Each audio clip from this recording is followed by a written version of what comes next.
Hello to all my viewers. This is Dr. Dhaval Mehta, and let's try to understand how to create Sunburst chart in Power BI. So for this, we'll go on the canvas of Power BI. Click on Get More Visuals. Right down here, Sunburst.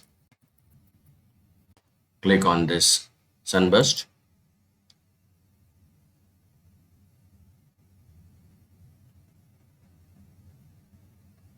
And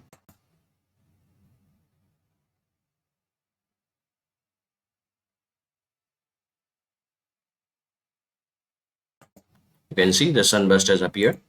Now click on it. Bring it in the center. Groups.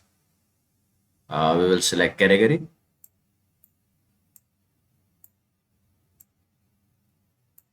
Subcategory. And sales. It's ready.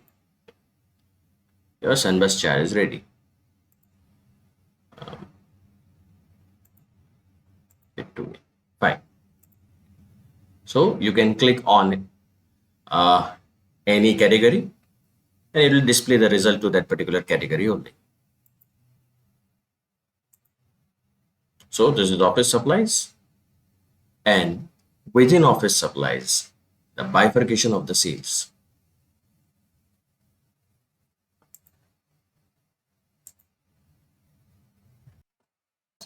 So this is how you can create Sunburst chart in Power BI. For more such videos on Power BI, you can refer my playlist in which I have uploaded many videos on Power BI. Please don't forget to subscribe my channel. Please like and share my videos on Power BI. You can also join me on LinkedIn and Twitter, link given in the description box.